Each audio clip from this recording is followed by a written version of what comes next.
Ok, buenas tardes. Entonces, vamos a hacer estas discusiones que incluyan un poco de los temas relacionados a las demencias, en general algunos temas de medicina. Y bueno, en esta ocasión vamos a hablar acerca del Alzheimer, que es una enfermedad en general, pues ustedes saben que es una enfermedad relativamente frecuente, es la principal causa de demencias. Y pues dentro de los factores de riesgo está la edad. Entonces, de forma muy general, hablando de la enfermedad de Alzheimer, sabemos que es una demencia. Entonces, desde su inicio, para contemplarla como una demencia, tiene que cumplir con los criterios de una demencia. Que los criterios de demencia es el deterioro de una de las funciones cognitivas desde un nivel previo, ese es uno, y dos,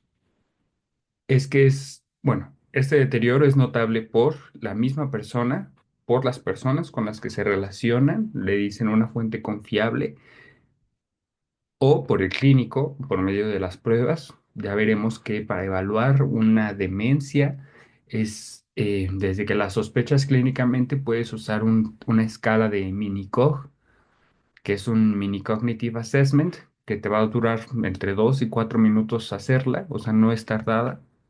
Y si hay alteraciones, a pesar de que tienen buena sensibilidad, podemos realizar un mini mental exam para poder estar más certeros del diagnóstico de demencia.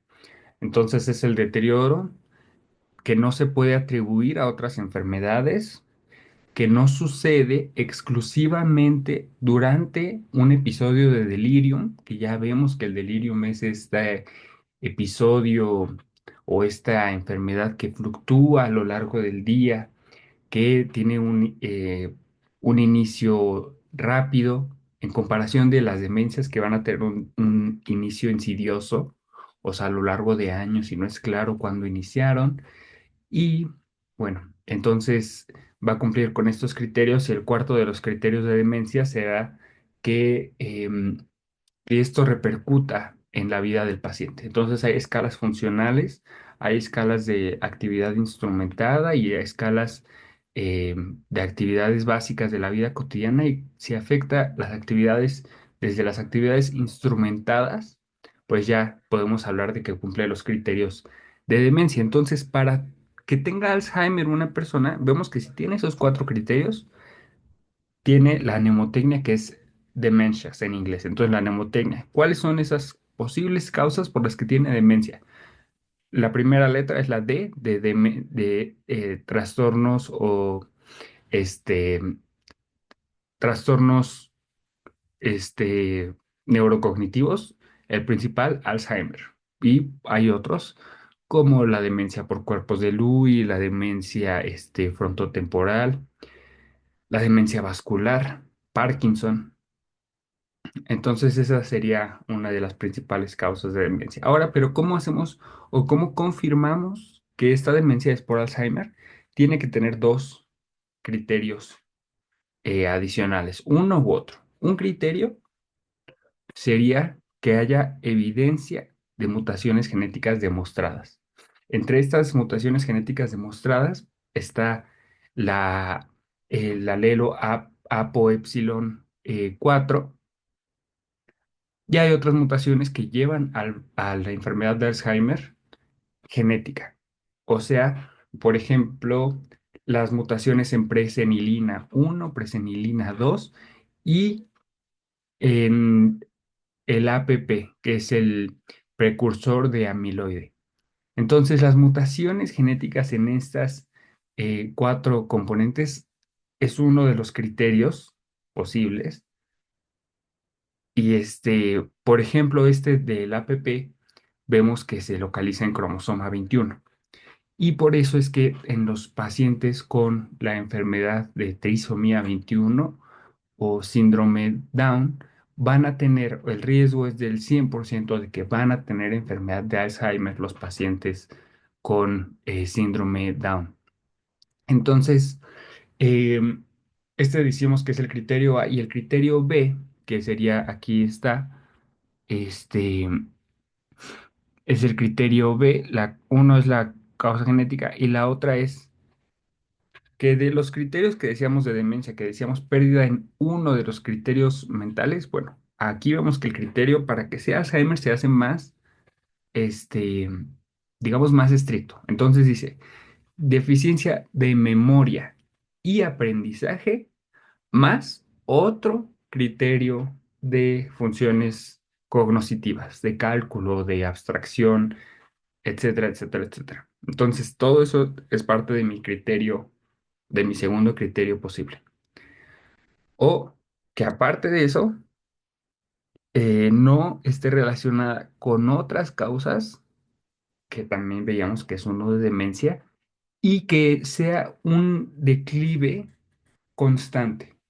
No va a tener mesetas este declive. Entonces va a ser siempre declive, varía el tiempo en el que progresa. La mortalidad de los pacientes con Alzheimer varía entre 8 a 10 años, perdón, de 3 a 10 años, pero va declinando la función cognitiva. Entonces, bueno, eso respecto a los criterios y bueno, respecto a la fisiopatología, que aquí lo vemos también, ¿no? La fisiopatología, sabemos que son varios mecanismos, varios mecanismos que están aquí implicados en la fisiopatología del Alzheimer. Un mecanismo es como aquí dice, ¿no? La acumulación de los depósitos extraneuronales de beta amiloide.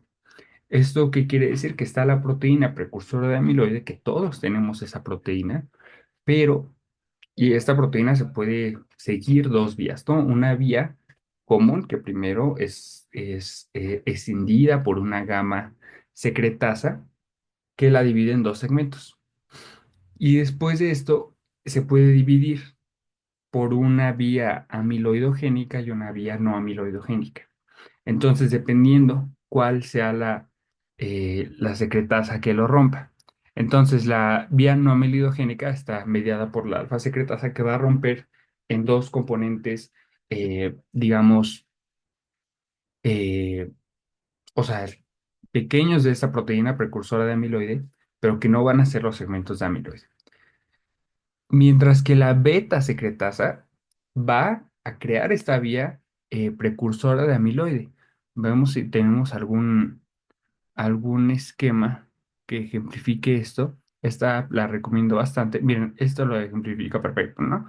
La proteína precursora de amiloide es esta proteína que se localiza transmembranal y entonces eh, esta alfa secretasa pues rompe en dos pedazos que no van a llevar a la creación de péptido de amiloide. Pero cuando se rompe por la beta secretasa, y después por la gamma secretasa, se generan estos complejos que son los complejos de beta amiloide. Y estos complejos se pueden agrupar entre ellos y se depositan de manera extracelular. Entonces, estos complejos pues serán los que se acumulen fuera de las neuronas y bueno, eventualmente van a ocasionar daño por bastantes vías, ¿no? Entre ellas el estrés oxidativo, etcétera, etcétera, etcétera. A ver. Y bueno, vemos que otro de los componentes importantes en la fisiopatología de esta enfermedad son los agregados de proteína tau hiperfosforilada. Entonces, esta proteína tau, que está localizada, pero ahora va a estar localizada adentro de las células, esta proteína tau se empieza a hiperfosforilar y que esté hiperfosforilada la hace insoluble.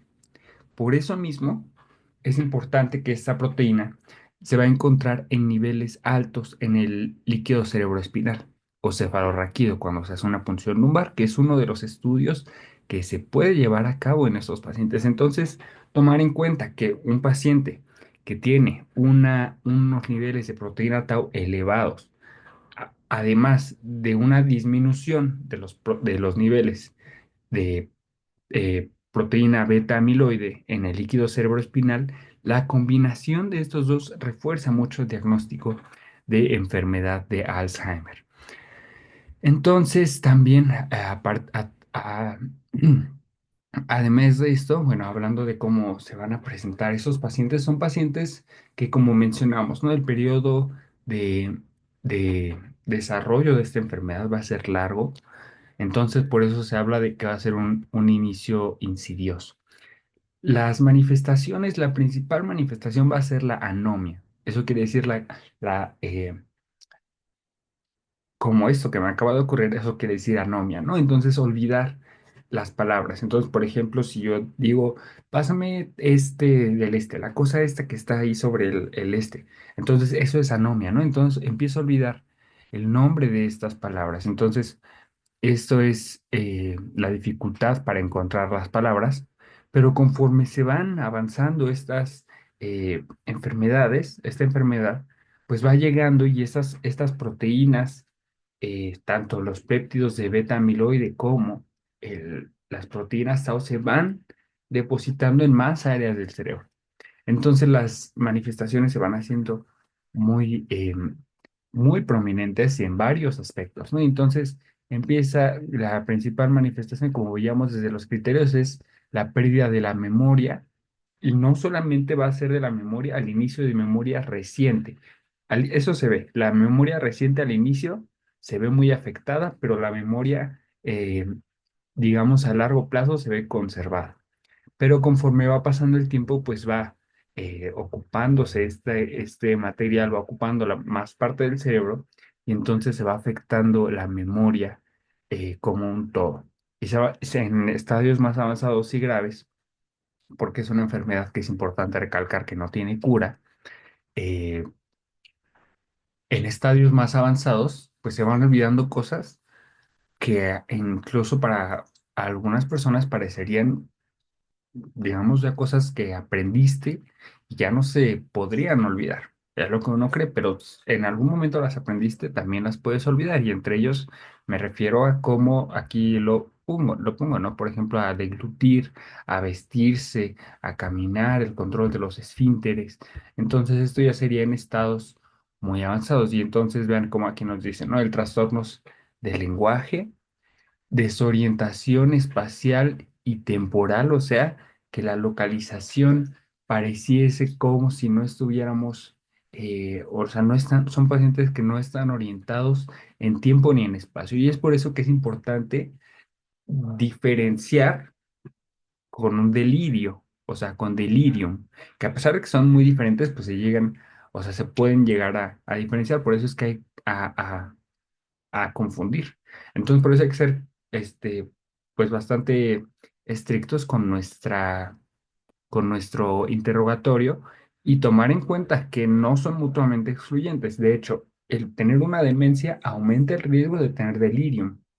Entonces, bueno, existen estos otros síntomas como la calculia, la apraxia, la agnosia, etcétera. Y otros cambios principalmente digamos, de temperamento, conforme esto va afectando no solamente el lóbulo temporoparietal, que ahí es donde inicia. De hecho, por ejemplo, cuando vemos una imagen de PET, vemos que hay hipometabolismo de estas áreas temporoparietales. Y si vemos una resonancia magnética, que es lo principal que tenemos que hacer en estos pacientes, resonancia magnética, vamos a ver también atrofia. Puede ser dependiendo del estadio donde lo veamos, pero la atrofia por lo general se va a ver en estas regiones, ¿no?